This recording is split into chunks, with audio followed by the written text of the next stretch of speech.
Hey guys, welcome back to our channel. Tonight I will be cooking nachos. I wanted to make it a little bit more fun for my 7-year-old, so I let him pick out some Doritos to use for the nacho chips instead of the standard tortilla chips. So in this first clip, I'm just chopping up my onions. We will be using ground beef to make our nachos, but if you want to do a healthier alternative, feel free to do so. But for this particular dish, I wanted it to have all of the meats and the juices that he likes, because we will be sneaking in our secret vegetable ingredient later on in the video. So if you want to see how I sometimes sneak vegetables into my son's meals, come along with us.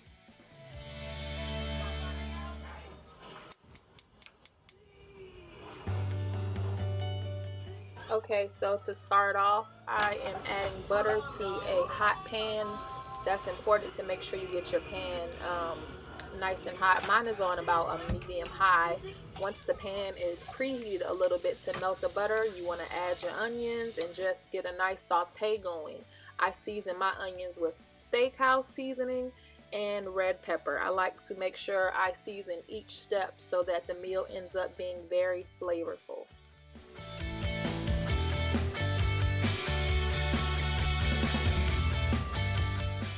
Once your onions are starting to brown, you want to come in with your ground beef. I was about to say chopped meat because that's what my aunt calls it. But if you wanted to do a healthier alternative, feel free to do so. You could use ground chicken, ground turkey. You know, if you're into the tofu, you can use tofu. But for tonight, we are using ground beef.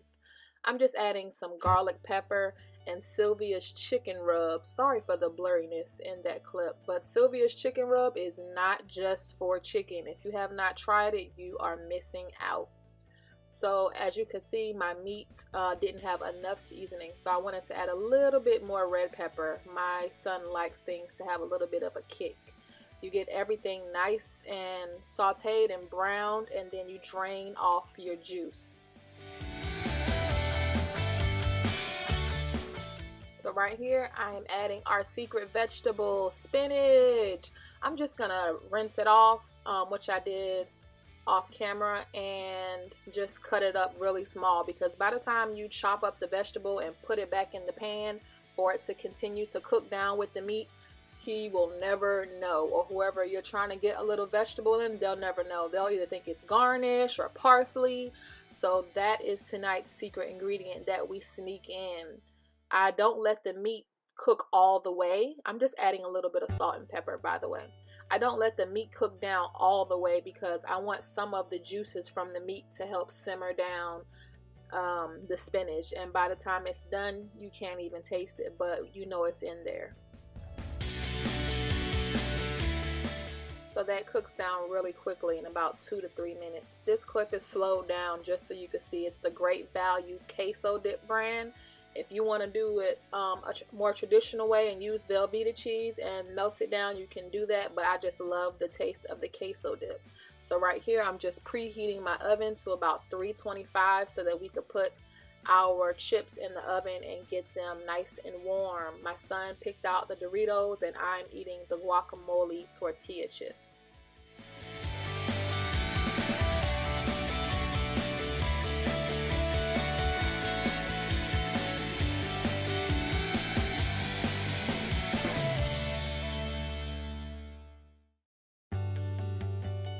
Okay, so while that's cooking, no idle time. It probably bakes down in the oven probably for about 3 to 5 minutes. But while that's going, I'm just going to start to straighten up my kitchen. I'm just putting all the ingredients back in the refrigerator where they go. I'll wipe down the countertops and wash up any few dishes that I have. I like to make sure that I'm cleaning as I go whenever possible to make it less work for me in the end. This is part of my storage system. I'm just putting the Pop-Tarts away in the Pop-Tart bin. I have a lot of my food organized like this to make it easier for myself, for my husband, and for my kid when we're putting away food or going to get food.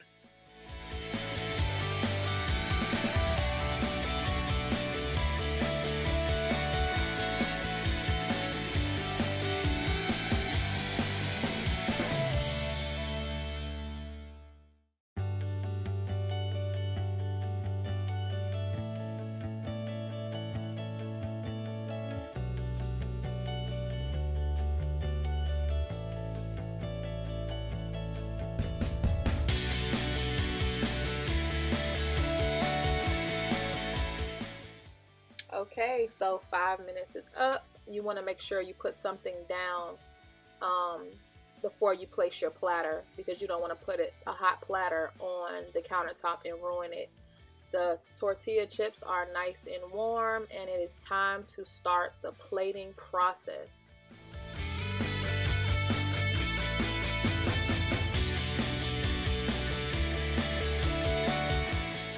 Okay, so that's it, guys. I hope you enjoyed this quick cook slash clean with me, and you got some tips on how to sneak veggies in for the kids in your life, kids or adults in your life. If this is your first time here, welcome. If you've been here before, welcome back, and consider subscribing because we love to have you. Be blessed, everyone. Happy eating.